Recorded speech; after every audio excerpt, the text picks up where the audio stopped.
Have you been delaying or procrastinating opening your own law firm? You know you want to, but you have all these thoughts in your head as to why you can't. There's quite a few real and some mindset based obstacles that stop lawyers from opening their solo law firm.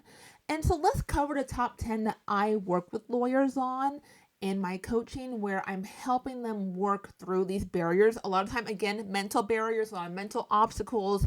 A lot of times, my lawyers need to get out of their own way when it comes to opening their own law firm. And I understand that because 10 years ago, I was in your shoes. I'm Darcel Lobo. I'm an attorney in the Seattle area. I've been an attorney for 16 years on my own for almost the past 10 years now. I opened my law firm March 1st, 2016, and never looked back.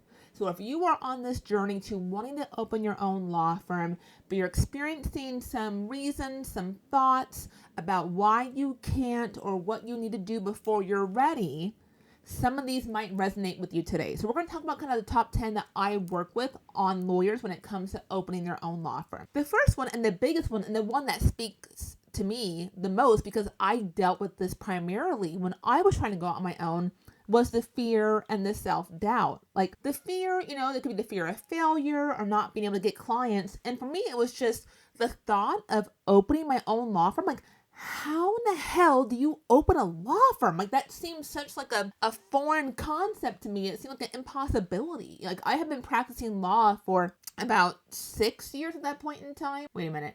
I became licensed in 2009. So almost 7 years. And I knew how to lawyer, but I didn't know how to open a law firm. And I never took one class in law school about opening a law firm. I don't even know if those were offered back then.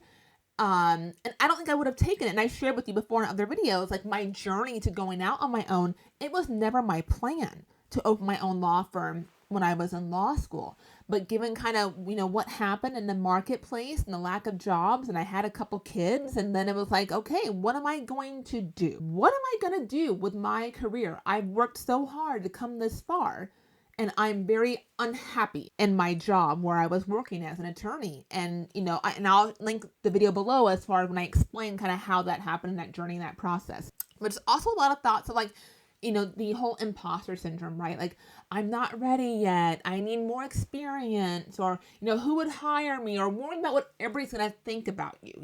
When I went out on my own, it was like I was leaving a W-2 job where I had a guaranteed paycheck to go out on my own where there was no guarantee that I was going to make any money, right? There's no guarantee.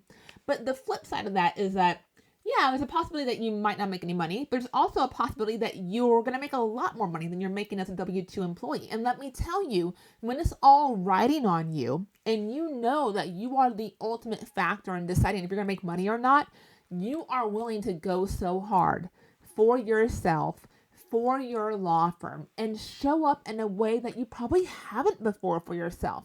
Especially if you're like me and I had 2 young kids at the time.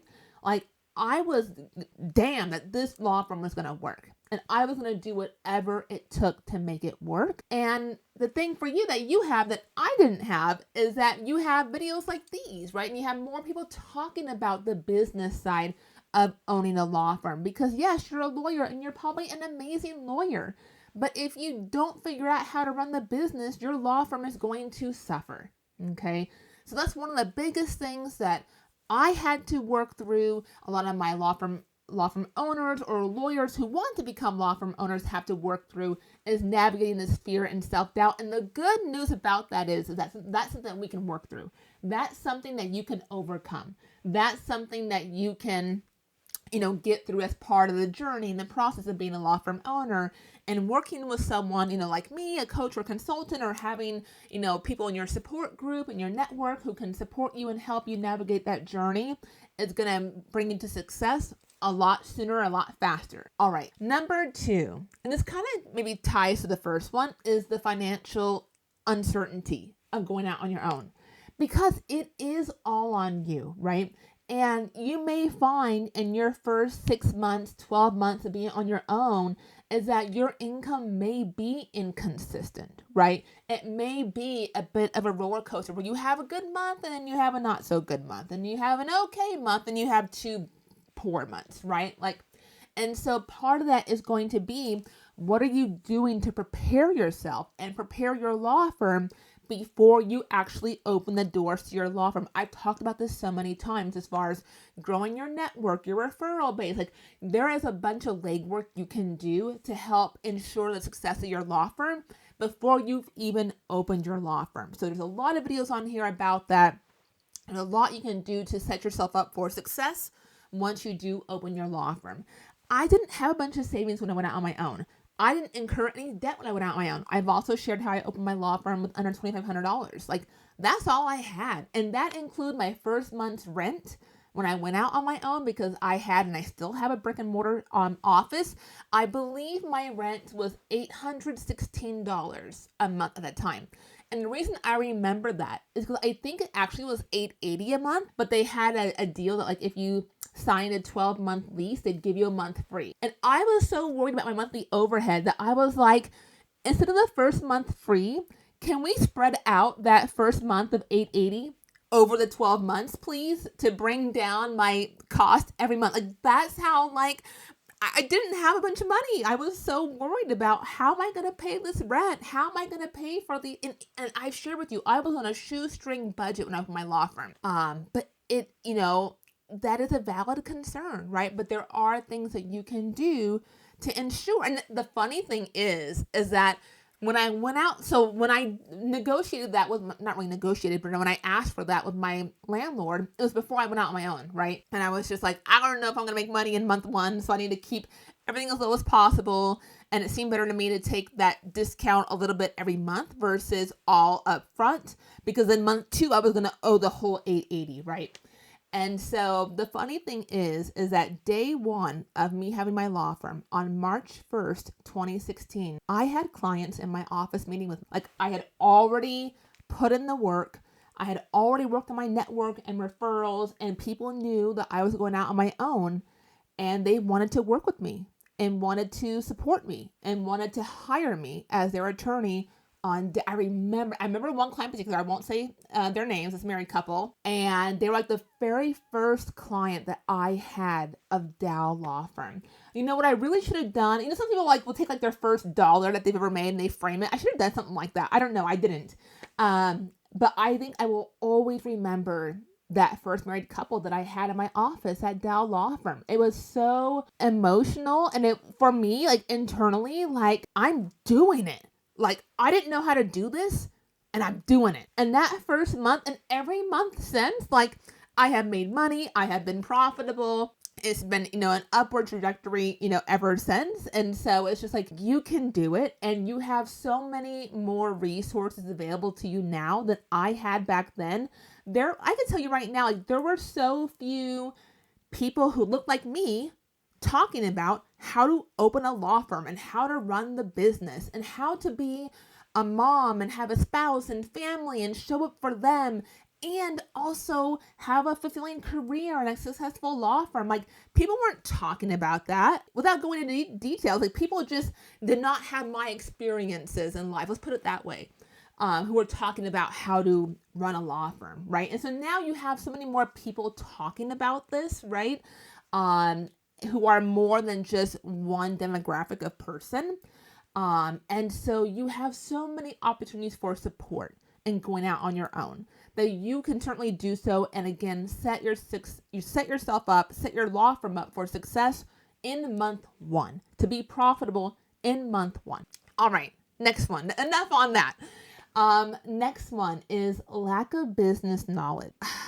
I read all the books.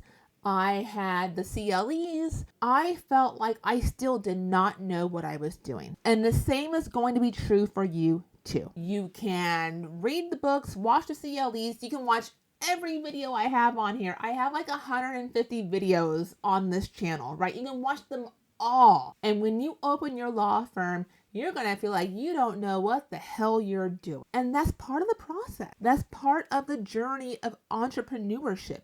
That's part of the journey of being a business owner, is that some of these things I can tell you, do this, do this, do this, do this. I can give you all the checklists, but until you're actually doing it, you don't truly appreciate all that goes into it. And that's part of the journey, but I think it's also what makes that journey better, or I want to say more beautiful. Does that make sense? I don't know if that makes sense, but it's like you actually have a true appreciation for the journey of taking an idea in your head of wanting to open a law firm, picking out a name for that law firm, and then actually creating that law firm and making that something from literally nothing. It never existed until you had that idea and you made that idea a reality. My law firm is like my third child, I feel like, because I created this law firm, right? I made it from nothing. It never existed, right? And so there is a lack of business knowledge that you're going to have. Now, we don't want to go into law firm ownership blind. So you do want to do the CLEs, read the books, watch the videos. If you want to work with someone like me that kind of helps, coach you and consult you through that journey and kind of help keep you on the right track and help you hit your goals faster, right? Because just because you're a solo does not mean you need to do law firm ownership on your own. You should not be doing law firm ownership on your own. Over the years, I have a very tight group of girls that I know who are also law firm owners or also moms, that if I have an issue that I need help working through, I can't figure it out, I can pick up that phone and call. I've known them for, I think, over 10 years now. There's a group of us and we're all, pretty tight like that. But I had to go out and find them and create that network for myself to have people, not just for referral purposes, but also just to commiserate with you when you have an awful day, to celebrate wins with you when you have an amazing day, right? To help you just navigate, gosh, I need a new bookkeeper. I need an accountant. I need someone to do my taxes. I need help with my IOTA. Like, just all those questions that come up that, yes, you can have friends and a spouse who's supportive of you, but having someone who truly understands law firm ownership and who also owns their own law firm is invaluable to you as a law firm owner. So make sure you create that for yourself even before you've gone out on your own. All right, next we have analysis paralysis, and we all can relate to that.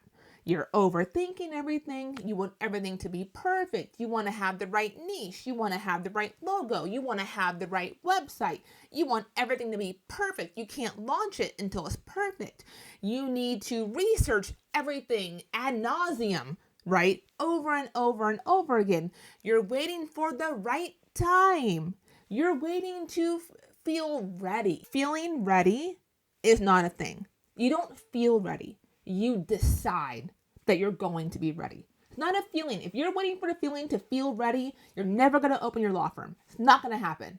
You have to decide. Now, for me, I got to a place in my career at the law firm I was working for where I was just so fed up.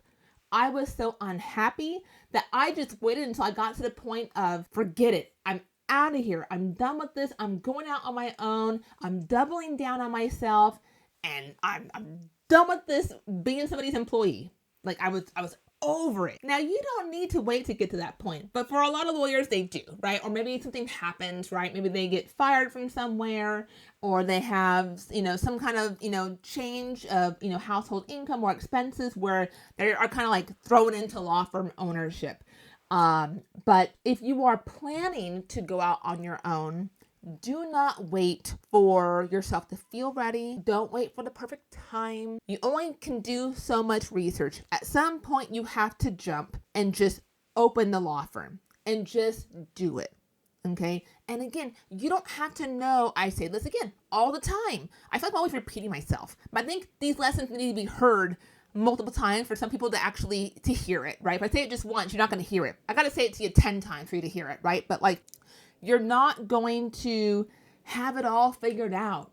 I have a free business plan for you down below. So get your free business plan and you'll fill it all out. I think it's like 7 pages long or something like that. You'll fill it all out and you have this great plan, but you're still not going to know the A to the Z. And that journey of A to Z is not A, B, C, D. Like you don't go, chronological in that way.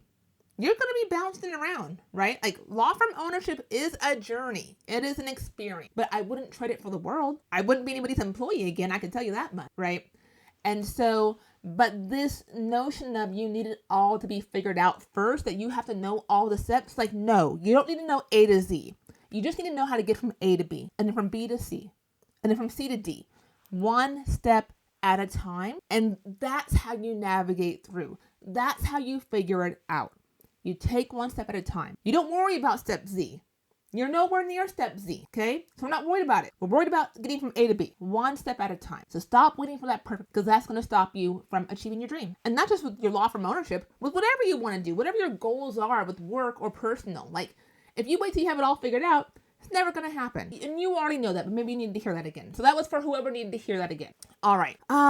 Next up, let's talk about time. Let's talk about time constraints. When I went out on my own, I knew that I needed to design a firm that was going to work for me in the way that I wanted to live my life, in a way that I could attend my kids' PTA meetings at their schools, go to sporting events, travel with my family. We have a fifth wheel. We do a lot of, longer camping trips. I'm in the Seattle area, so if you're familiar geographically, like we've done Mount Rushmore, we have done the Grand Canyon, we've done Yellowstone. Like we'll go for 2 weeks, right? Like, but that was important to me that I had a firm that allowed me to do those things, right? It's not always perfect, right? There are some trips that I take my laptop with me. I can't fully unplug sometimes.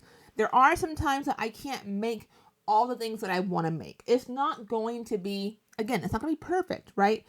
And there's no balance, like work-life balance, like that's crap. There's no balance. And I feel like the thought of there being this balance keeps you in this constant state of feeling like you're not doing it right. It's never enough because you never achieve balance. You're not going to achieve balance. There's no perfect harmony when it comes to running a business and having a family and having a spouse and having kids. And let's not forget, you need to take care of yourself too. You've got to be a priority in your own life. And for a lot of you, you probably aren't, right? You're not taking care of yourself. You're not showing up for yourself. You're not doing the things that you should be doing for yourself, right? I say this because I know this because I've experienced this myself. I've done this myself. You know, if you've been with me for the past, I've been posting 3 years. So if you've been with me, you have seen my weight loss journey that has been very, very slow. But it was me finally taking control of the reins and taking care of myself and showing that for myself in a way that I hadn't done when my kids were smaller, and in a way that you always put yourself on a back burner, right? You are the lowest priority a lot of times in life, right? And so I have really been on this journey in the past few years to take care of myself so that I can then show up for my kids, show up for my, spouse, show up for my clients, show up for my employees, show up for my firm. Like, I can't show up in all those spaces if I'm not taking care of me. Because if I don't take care of me, who's going to take care of me, right? We got to do it for ourselves. So when it comes, let's bring this back to time. Got off track there. When it comes to time, I have designed my firm in a way where I work about 25 hours a week. That's kind of my usual work schedule because I have other things that are a priority to me. And working 50 hours a week is not my priority. If that's your priority, that's amazing. If you're doing that with intention, if that's how you design your firm and how you want to work, more power to you. Do what works for you. And that's the beauty of being a solo, is that you get to decide that. Now, when I first went out on my own, I didn't have it all perfectly figured out. You're not going to open your law firm on day one and work 20 hours a week if you want to build your business. So do not compare your day one of law firm ownership to my year 10 of law firm ownership. Okay. I'm 10 years ahead of you. So I want to give you something to aspire to. I want to show you what's possible. I want to help you work towards hitting the goals of having a successful law firm, whatever that might look like for you. But don't get in this comparison where you feel like, oh, if I can't do it the way he, she, or whoever does it, then I'm failing. I'm not doing it right. No, the people you're looking at are probably ahead of you. They've probably been doing it longer than you. So that's not fair to yourself. So don't do that. But when it comes to managing your time, just know that you can create a firm that supports how you want to work, the work-life juggle that you want for yourself. And you're going to create your firm in a way that it supports how you want to live versus you just living to work in the firm. Does that make sense? Like, we're not living just to work in the firm. The firm should work how we want to live. I hope that makes sense the way I'm explaining that. But you should be designing your firm with that intention to create that for yourself. And that comes with doing your business plan. that comes with you're not just writing the business plan, you are actually working the plan over and over and over again, right? So you have your business plan and you just work the plan for your marketing, for your networking, for your referrals, for getting clients, for your internal processes, your time management, your productivity, like all those things you are continually like just rinsing and repeating over and over. Like that consistency is what gets you to success as a law firm owner. All right, let's move on. Enough on that. Y'all, I could talk about these things all day long. I swear to you, I could do an 8-hour CLE talking about these issues and these obstacles that we create for ourselves. I want to say as lawyers and as law firm owners, but I think it goes far beyond that. This isn't just a lawyer problem. This isn't just a law firm owner problem, right? This is just like, I think human nature and creating our own obstacles. For most of my law firm owners that I work with, like they are their own biggest obstacle. They are usually the bottleneck in their own law firm. And so I help them get out of their own way. But I don't think it's just lawyers. I think that's most of us in life, especially if you are building a business, right? A lot of times you are the problem and you got to get out of your own way. All right, let's talk about some identity shifts, because for a lot of us who have been W-2 lawyers, we've been someone's employee, it is quite a shift from going as someone's employee to being the business owner, to being an entrepreneur. Like that's a whole new set of skills that you might not have really figured out, right? And so I tell my law firm owners, like, lawyering is the smallest part of my day. That is the thing that I do the least, is lawyering. And that might sound crazy, but like my job is to bring revenue in the door. That is my job. It doesn't matter how great of a lawyer I am if I can't get cases, if I can't get clients. My law firm would flop. So my job, I would say 50% of my time is spent doing things that is going to keep bringing clients in the door. Whether that's, my referral partners, the networking, the marketing, being out in the community, giving talks, giving, presentations, creating content. I do videos for my law firm. I do blogs for the law firm. Like, I do all these things over and over and over again because I know what works for me. I know what works for my law firm, and I know what brings in the money. And that is my job, to bring in the money. So on the back end of my law firm, I have the processes, the systems, the tech, my support staff to make sure all the lawyering, gets done. And over time, you will have built a law firm that can do the same as well, that doesn't actually need you for every step of the lawyering process. I think we discussed that before. We can do that in another video also about kind of how that works. But just know that your primary job is to bring money in the door. And that shift from being a employee to being the business owner and not having a boss who tells you what to do, how to do it, when to do it. Like, you don't have that anymore, which is great. But also, if you're a procrastinator, it's like, oh, damn, like, I got to get it together and figure out what to do, how to do it, when to do it, because I have nobody telling me how to do that, right? It's all on you. So that's a big shift for a lot of lawyers in going out on their own. Next one is uncertainty about getting clients is, I think this one is not a big one. For a lot of my lawyers, they know how to close the deal. They know how to get clients. For my newer lawyers who maybe haven't had that experience as an employee, or if you're going from a position like being a government lawyer or an in-house lawyer to now being a law firm owner where you actually have to be in the business of getting clients and bringing them in the door and converting those consults into paid clients, that can be a little bit, difficult to adapt to and to figure out. And so, I work with lawyers on how to, identifying who their ideal client is, how to attract their ideal client, how to do the marketing, how to bring the business in the door.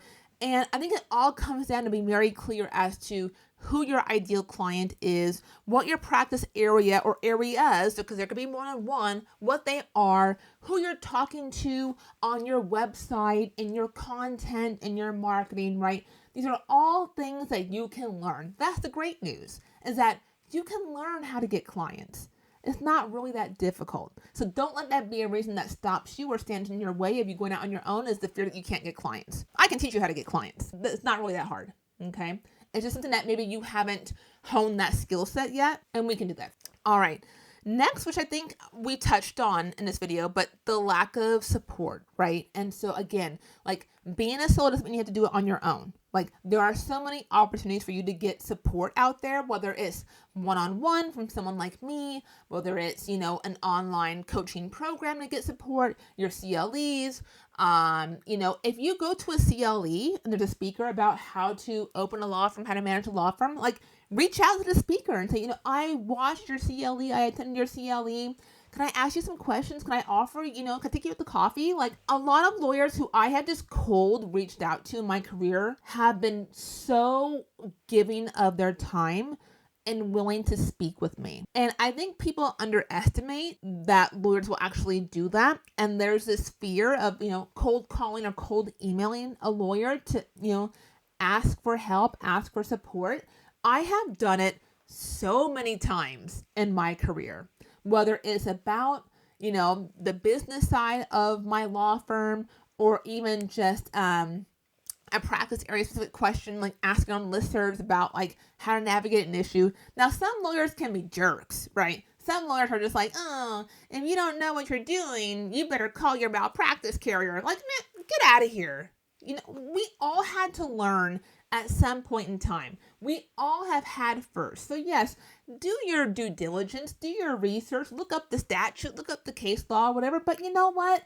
Like, you can also pick up the phone and call somebody to ask for help. And when it comes to the business side of lawyering, make sure you find your solo lawyers out there who will be supportive of you, who will be willing to pick up the phone and answer questions, give you templates of engagement agreements or a letter to fire a client, right? We got to do that sometimes. We got to fire clients. It doesn't feel good, but you got to do it. And so you don't have to always feel like you got to reinvent the wheel and that you're doing it all on your own for the first time. There's no problem you're going to have as a law firm owner that another law firm owner hasn't already had, right? You're not going to be the first on anything when it comes to law firm ownership. You're just not, right? And so why waste time and stress yourself out trying to figure something out when you can ask somebody who's been there, done that, and can email you the template? So please find your people, find your community who can support you. They can be local to you. That's ideal. I think it fosters a stronger relationship when you're in person. But if you need to set up Zoom meetings or phone calls, do that too. Find your people wherever they are to help you wherever you are. All right. Last on this list, I have perfectionism. I do have a list of notes here because I can't remember everything. And I got to stay on track or else I'll get distracted and we'll talk about, self-doubt and imposter syndrome for half an hour. And you don't want that, right? So I got my list to kind of keep me on track and keep me focused. And the last one I have on here is perfectionism, but we've already kind of talked about that when it came to analysis paralysis, right? So the two go hand in hand. It's like you're waiting for everything to be perfect before you do something. You want your website to be just perfect. You want your business cards to be just perfect. Like, we don't need perfection. We're not waiting for perfection. For me, how I feel and how I built my law firm is that I'm going for a strong B, maybe even a B plus. And that is good enough for me. Because again, I've been solo for 10 years, so I've had my website for 10 years. My first website, I did it myself on Squarespace for like $140 because I couldn't afford to pay someone to do it, right? And Squarespace is a great option. It's like drag and drop. So if you need your own website, I would say go there. Super low cost. You can have a really nice template. And then make sure you read Building a Story Brand. That is a great book for how to design your website and take a potential client to your website. That's a great book. So if you haven't read it and you want to go out on your own and you're going to do your own website, or even if you are on your own and you have a website but you know it needs to be fixed, read Building a Story Brand. I forget the author's name. It's Donald something, but great book for how to design your website. But the point of this is that we're not waiting for 100%. We're not waiting for A+ before we take action. Sometimes you got to just do things messy. If I had a screenshot of my first website, I would love to show you. I don't think I have it, but I did it myself. And I'm not very techy, and I don't have the best design and eye for designing a website. But you know what? It got the job done.